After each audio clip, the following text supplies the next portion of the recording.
Now we're going to take a look at Rome.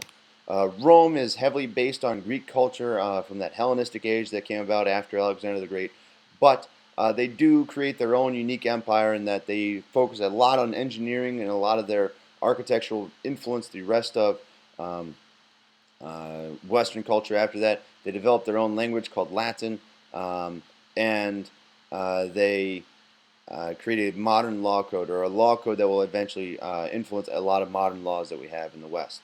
Um, and this empire lasts from about 800 BCE to 476 CE. And it was founded by two brothers, Romulus and Remus, who we see here being suckled by the wolf. And they built this city on a small hill in the middle of a swamp. Um, and it will rise up from that and become the most powerful city in the ancient world. It's initially ruled by kings, with Romulus being the first king after he kills his brother, and then that king will be advised by 100 members of the Senate, and um, they're kind of the elites that help advise him on what to do. And this will eventually lead to actually the king's downfall because when you get a king that's too arrogant and proud of himself, called Tarquinius Superbus, he'll get kicked out by the Senate, and then the Senate will take over in running the city-state. And that will lead us to the Republic. But here you can see kind of where Rome develops and the other uh, major cities at the time that are being controlled by the Etruscans and eventually get conquered by the Etruscans. But Rome will eventually rise up out of this and conquer the Etruscans and the rest of Italy and a lot of the Western world that we'll see here in a couple of seconds. So the Republic is established, and you don't need to write down all this. This is just kind of fun facts for how the government works. But there are several positions in the government, and you have to go through these positions to in what we call the cursus honorum to get to the top level and be an elite member of it. And what it is at the top you have two councils that are kind of like our president, but think of it, we have two presidents that are equal to each other.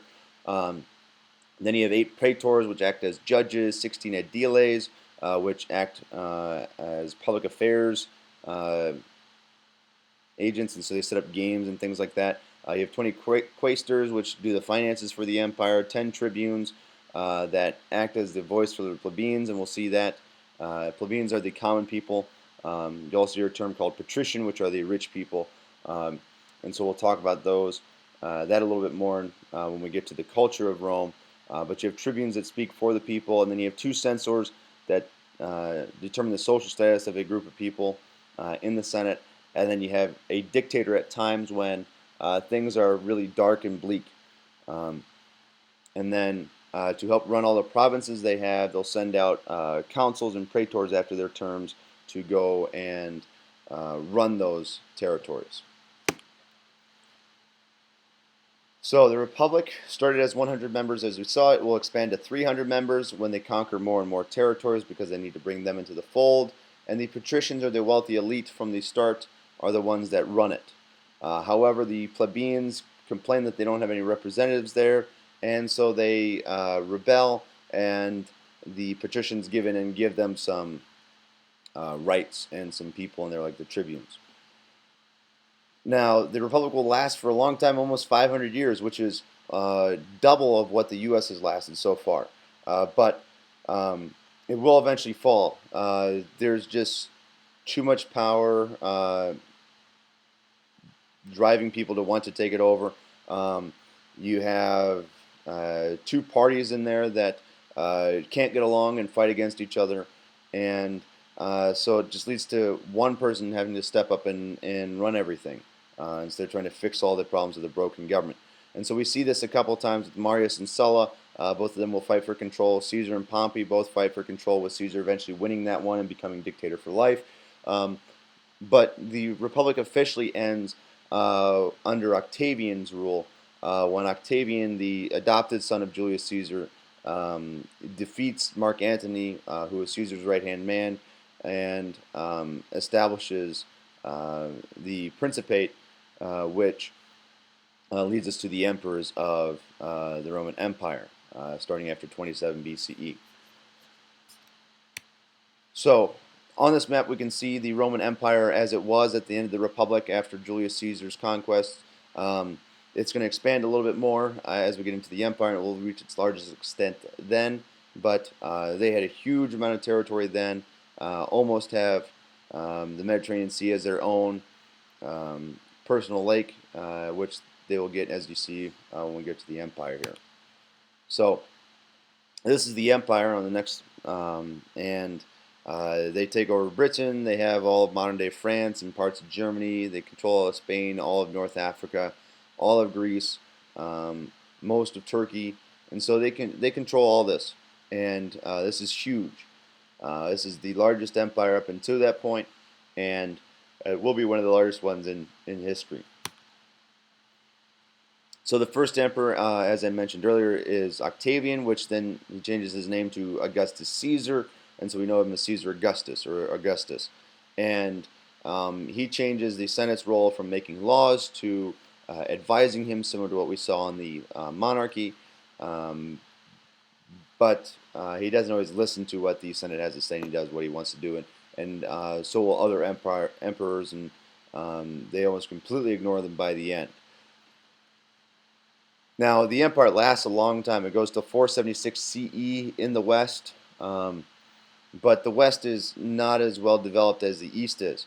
And so the West will fall in 476 after Rome splits in 395, with Rome being the center of the Western Empire and the Byzantines being the center of the Eastern Empire, Constantinople being the center of the Eastern Empire. And we know the Eastern Empire as the Byzantines. Which that will last for almost another 1,000 years. But Rome will fall in 476 just because they can't handle all the barbarian invasions that happen. There's corruption, a lack of good government, the military is weakened, and so there are many causes, and we'll look at that a little bit later in the week here. But this split allows the empire to limp along, at least in the East, and become a powerful empire for a short time. With Constantinople being the head of that. And here's that split. So you can see the West is over here. This is just weak because if you can see the cursor, Germans keep invading, barbarians keep invading from Germany, and we eventually get the Huns coming in from Central Asia, coming in and knocking out a lot of Rome's military and Rome's power. And so the biggest thing that will come from all this will be the Roman law code.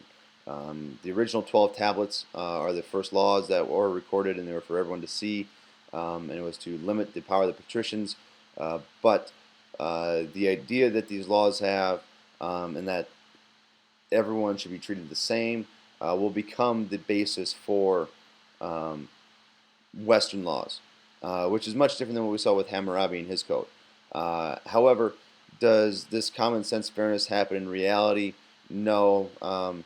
It's kind of maybe similar to what you might think of today. If you're poor and you can't represent yourself, you're probably going to get a harder penalty than if you're rich and you can argue and have a good lawyer and do all that stuff. So it's not completely fair, but then it is pretty groundbreaking for the time.